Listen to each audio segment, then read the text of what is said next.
Hello everyone. Business studies में हमारा second chapter चल रहा है, फॉर्म ऑफ बिजनेस ऑर्गेनाइजेशन, व्यापारिक संगठन के विभिन्न स्वरूप। इसके अंदर हमारे दो टॉपिक्स हो गए हैं। आज हम अपने third topic Hindu undivided family it means Hindu अविभाजित परिवार को पढ़ेंगे। देखिए, संयुक्त हिंदू परिवार होता क्या है। नॉर्मली आपको पता ही है कि ये व्यापार वो है जो आपके ग्रैंड पा से, आपके पापा और आपके पापा से आपकी ओर ट्रांसफ़र होगा, यानी कि नॉर्मली फैमिली बिजनेस जिसको बोलते हैं कि वो होता है। तो ये केवल भारत में पाया जाता है। एक अलग प्रकार की ऑर्गेनाइजेशन है। सबसे पुराना व्यापार भारत का यही है कि आपके बाबा ने जो व्यापार किया वो आपके पापा को हस्तांतरित हो गया और आपके पापा से वो आपको मिल जाएगा। इसलिए वो व्यापार जिसका स्वामित्व और संचालन संयुक्त हिंदू परिवार के सदस्य करते हैं। संयुक्त हिंदू परिवार हिंदुस्तान में होता है तो हिंदू परिवार के मेंबर्स हो गए। अच्छा, परिवार का वर्ड यूज़ इसलिए हुआ क्योंकि ये जो बिजनेस है वो फैमिली टू फैमिली ट्रांसफ़र होता है, एक ही फैमिली में रहता है, एक ही फैमिली के मेंबर्स करते हैं। और संयुक्त का मतलब कंबाइंड रूप में करते हैं, इसलिए इसको क्या बोलते हैं, संयुक्त हिंदू परिवार कहा जाता है। हिंदू कानून के द्वारा इसका प्रशासन होता है। परिवार में जन्म लेने वाला कोई भी नया सदस्य है, इसका सदस्य स्वयं ही बन जाता है और ये जो व्यापार है वो कई पीढ़ी तक चलता रहता है। अच्छा, परिवार का जो सबसे बड़ा मेन हेड है, जो आपके दादाजी होते हैं, वो इसका काम करने वाला व्यक्ति होता है, कर्ता होता है, और वो ही इस व्यापार पर नियंत्रण रखता है। और जो व्यापार से प्रॉफिट होगा उस प्रॉफिट पर परिवार के सभी सदस्यों का बराबर हक होता है। इसीलिए बाकी के सदस्यों को क्या बोला जाता है, समांशी कहा जाता है, यानी कि व्यापार पर बराबर हिस्सा रखने वाला। तो संयुक्त हिंदू अविभाजित परिवार का मीनिंग आपको समझ में आ गया होगा। अब इसके क्या लक्षण हैं उनको हम ध्यान से देखेंगे। सबसे पहली विशेषता इसके अंदर आती है निर्माण। अब निर्माण क्या होगा, कैसे होगा।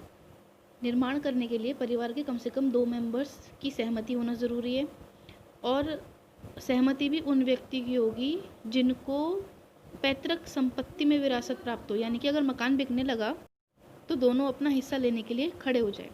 जन्म के साथ व्यापार में सदस्यता मिल जाती है, इसलिए किसी भी प्रकार के एग्रीमेंट को कराने की ज़रूरत नहीं होती और ना ही सरकार इसका एग्रीमेंट मानती है। बस इतना ध्यान रखना, ये हिंदू उत्तराधिकार अधिनियम 1956 के द्वारा संचालित किया जाता है। निर्माण कितने व्यक्तियों के द्वारा किया जाता है, 2 व्यक्ति, और 2 व्यक्ति खूनी रिश्ते के तौर पर उसके सदस्य होने चाहिए। सेकंड पॉइंट आता है इसमें दायित्व।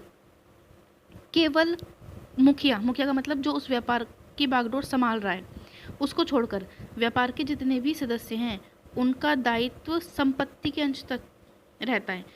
कि अगर ये मान लो कि अभी दादाजी आपका बिजनेस संभाल रहे हैं और पापा का हिस्सा दादाजी ने केवल 1 लाख रुपए तय किया है, तो पापा जो है वो 1 लाख की ही पेमेंट कर पाएंगे।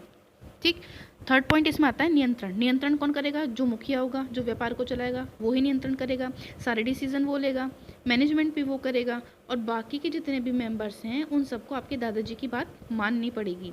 फोर्थ पॉइंट आता है इसमें निरंतरता। ये व्यापार कभी समाप्त नहीं होता। मुखिया की मृत्यु होने के बाद वो अगली पीढ़ी को ट्रांसफ़र हो जाता है, फिर अगली पीढ़ी को ट्रांसफ़र हो जाता है, यानी कि जो सबसे बड़े आयु का सदस्य होता है वो उसका मुखिया बनता चला जाता है। तो सदस्यों की जो निरंतरता है वो कभी समाप्त नहीं होगी। नाबालिग सदस्य फिफ्थ पॉइंट है।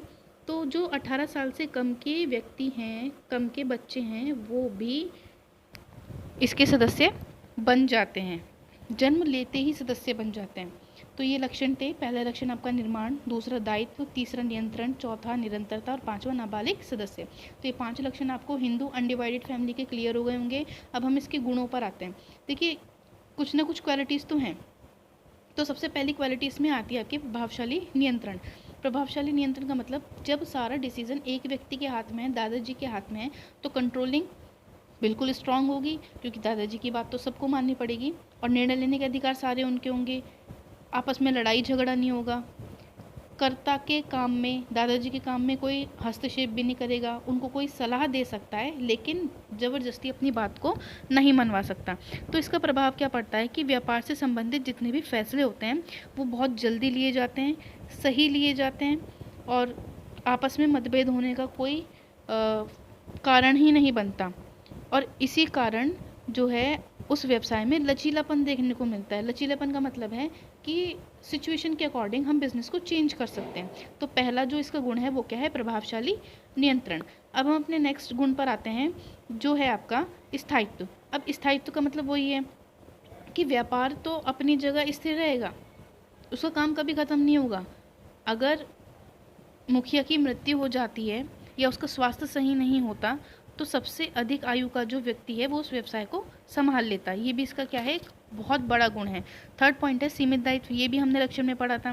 मैंने एग्जांपल दिया था कि दादाजी ने पापा के नाम केवल 1 लाख रुपए कर रखे हैं, तो पापा की जो लिमिटेबिलिटी होगी, यानी कि पापा कितना दे सकते हैं? केवल 1 लाख ही दे सकते हैं। ठीक, तो ये है सदस्यों का दायित्व सीमित, यानी कि जिसके हिस्से में जितनी राशि है वो केवल उतनी ही राशि का भुगतान कर सकता है। फोर्थ पॉइंट इसमें आता है निष्ठा और सहयोग में वृद्धि। परिवार के सदस्य जब आपस में मिलकर काम करते हैं तो उनमें प्रेम भावना तो रहती रहती है। अब जब प्रेम आपस में रहेगा, एक दूसरे की रिस्पेक्ट करेंगे, सम्मान करेंगे, तो निष्ठा भी देखने को मिलेगी, तो व्यापार का संचालन भी एक साथ मिलकर किया जाएगा। इसी कारण इसका जो विकास है वो चलता रहता है और इसकी ख्याति भी पूरे परिवार के नाम से जानी जाती है। तो ये आपकी क्या थे? गुण। अब इसमें आपको क्या रखा है कि क्या लिंग समानता भी हिंदू परिवार में सही है या नहीं? तो देखिए, पहले तो समय में ये होता था कि अगर पुत्री जन्म लेती है तो उसको उसका सदस्य नहीं माना जाता था, लेकिन हिंदू संशोधन अधिनियम 2005 के अनुसार कि पुत्री भी उसकी भागीदारी बनेगी, बंटवारे के समय उसका भी उतना ही हिस्सा होगा जितना कि पुत्र का होगा। अब तो नॉर्मली यही वास्तविकता चलती आ रही है। अब इसके गुण हमने देख लिया, अब इसकी आई दोषों की बात। सीमाएं, क्या क्या सीमाएं हैं इसकी? सबसे पहला इसका दोष या सीमा हम कह सकते हैं सीमित साधन। संयुक्त हिंदू परिवार जो है, इसमें पूंजी की सदस्यता हमेशा बनी रहती है, क्योंकि परिवार के सदस्य आपस में मिलकर व्यापार को शुरू करते हैं, संचालित भी उन्हें करना होता है, सारे डिसीजन उन्हें लेने होते हैं, तो पूंजी की कमी इसमें निरंतर बनी ही रहती है। और ये अपनी पैतृक संपत्ति पर ही आश्रित हैं। अगर फर्म को, कोई भी संस्था को नुकसान हो गया तो शायद इनको अपना घर गिरवी रखकर या अपने आभूषणों को गिरवी रखकर उसका भुगतान करना पड़ जाए। सेकंड पॉइंट इसमें आता है कर्ता का असीमित दायित्व। इसमें काम करने वाले सदस्य का दायित्व असीमित होता है। असीमित दायित्व का मतलब, अगर उसको दादाजी को नुकसान हो गया 1 लाख का और उनके पास केवल 50,000 रुपये, तो बाकी की 50,000 रुपये कहाँ से लाएंगे? वो उनको खुद ही अरेंज करने पड़ेंगे, यानी कि उनको पेमेंट तो करना ही पड़ेगा। तो इस संबंध में निर्णय लेने के लिए भी काफ़ी सारी रिस्पॉन्सिबिलिटीज़ होती हैं। बाकी के जो बंदे होंगे वो केवल सलाह दे सकते हैं, लेकिन अरेंजमेंट तो फिर भी दादाजी को ही करना होगा। थर्ड पॉइंट इसमें आता है कर्ता का प्रभुत्व। काम करने वाले कर्ता के प्रभुत्व के कारण जो इकाई है वो क्या होती है? टूटने की संभावना बनी रहती है। सारा का सारा काम दादाजी ही करेंगे। अब क्या पता उनके बेटों को उनके डिसीजन सही ना लगें या उसको मना कर दें, स्वीकार ही ना करें, तो इसमें सत्ता का प्रभुत्व बना रहता है। फोर्थ पॉइंट है सीमित प्रबंध कौशल। अब एक व्यक्ति सभी में विशेषज्ञ हो ये ज़रूरी तो नहीं। अब दादाजी के टाइम पे तो काम किसी और तरीके से होता था, आज के समय में किसी और तरीके से होता है, तो उनके द्वारा जो डिसीज़न लिए जा सकते हैं वो गलत भी हो सकते हैं। ये नहीं कि वो 100% सही ही हो। तो गलत निर्णय अगर उन्होंने ले लिया तो उनको पैसों की परेशानी होगी, लाभ कम होगा, हानि ज़्यादा हो जाएगी। तो इसलिए कहा जा सकता है कि वर्तमान समय में संयुक्त हिंदू परिवार जो है वो गिरता जा रहा है। तो ये कहा जा सकता है उनकी संख्या लगातार कम होती जा रही है, क्योंकि अब जो है एकल परिवार का प्रचलन चल रहा है। आपको पता है ना कि जॉइंट फैमिली तो ख़त्म ही हो गई, न्यूक्लियर फैमिली स्टार्ट हो गई है। तो संयुक्त हिंदू अविभाजित परिवार के गुण, सीमा, दोष ये हमने देख लिए। आई होप कि आपको समझ में आ गया होगा चैप्टर। अगर इसमें कोई भी दिक्कत है तो प्लीज़ मुझे इन्फॉर्म कर दें और इसको नोट ज़रूर कर लें।